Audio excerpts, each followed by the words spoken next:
Donc je vais aller à l'essentiel. Dire que maintenant ça suffit les polémiques permanentes qui sont fabriquées contre Jean-Luc Mélenchon.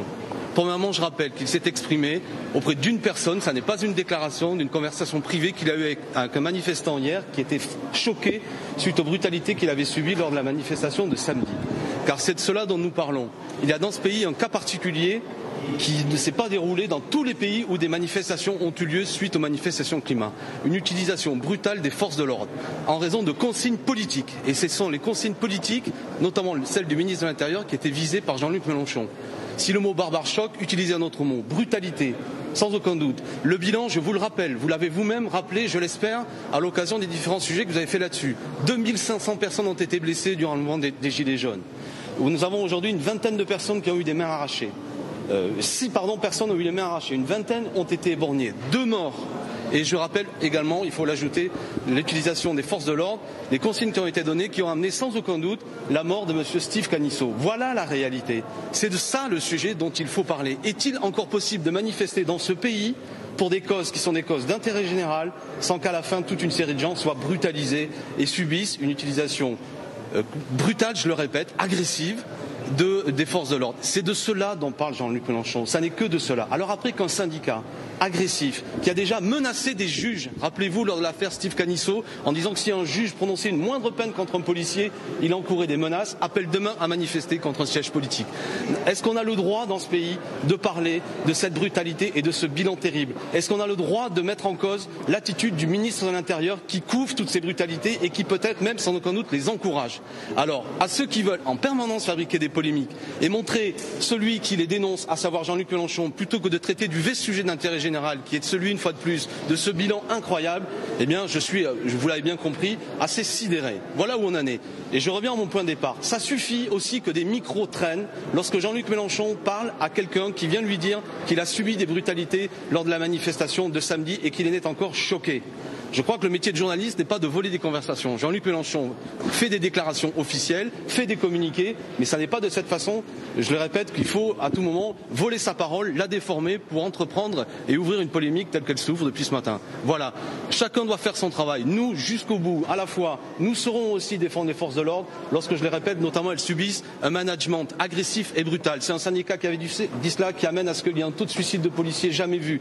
J'invite les syndicats, plutôt que de manifester sous les fenêtres de la France Insoumise, à réclamer les 2 millions d'heures supplémentaires, à dire qu'il faut s'interroger sur les causes, notamment de tous ces suicides chez les policiers qui s'élèvent depuis le 1er janvier à 50 morts en raison des conditions de travail, plutôt que de manière politicienne d'utiliser une organisation syndicale pour demain venir manifester. Pourquoi? Pour nous faire peur? Pour nous faire taire?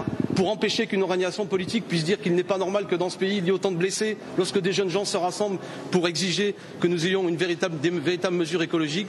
Voilà ma déclaration. J'invite chacun, une fois de plus, à utiliser le beau métier de journaliste pour du journalisme et pas pour une instrumentalisation politicienne uniquement pour protéger le ministre de l'Intérieur. Des excuses, c'est à Monsieur Castaner d'en faire, à tous les Français. Ça suffit, on doit pouvoir avoir le droit de manifester tranquillement sans courir le risque pour soi-même, pour ses amis, de se retrouver injustement gazé, blessé, perdre un œil, perdre une main.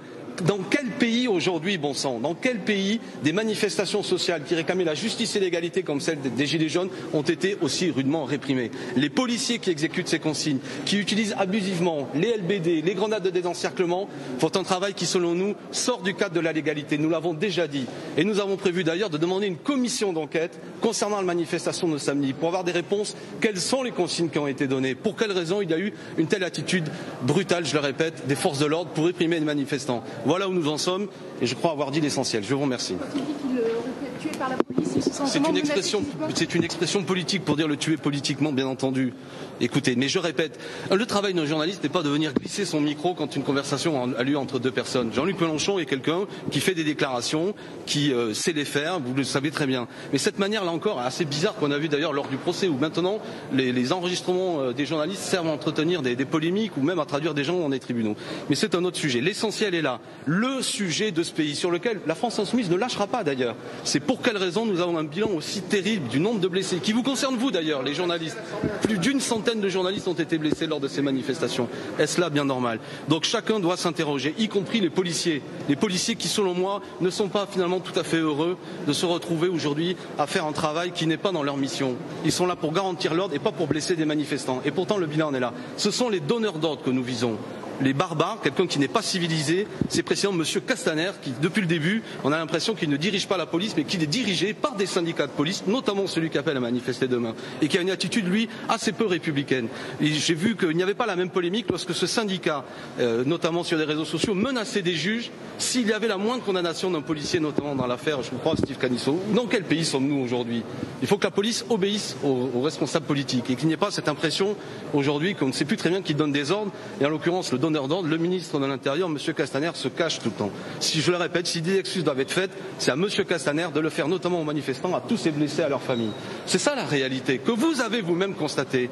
Donc on voit bien comment on veut aujourd'hui inverser les choses. C'est une manœuvre politicienne, et je vous invite à ne pas y participer. À dire que le problème dans ce pays, ce serait les déclarations de M. Mélenchon. Ça n'est pas donc le fait que dans les manifestations, regardez les images, nombre de médias ont fait ce travail, de montrer cette utilisation brutale des forces de l'ordre, des gens brutalisés, gazés, frappés. Écoutez, c'est ça le vrai sujet sur lequel je vous invite à avoir beaucoup plus de passion, parce que ça c'est d'intérêt général et pas, je le répète, la petite polémique que l'on veut une fois de plus monter contre la France insoumise.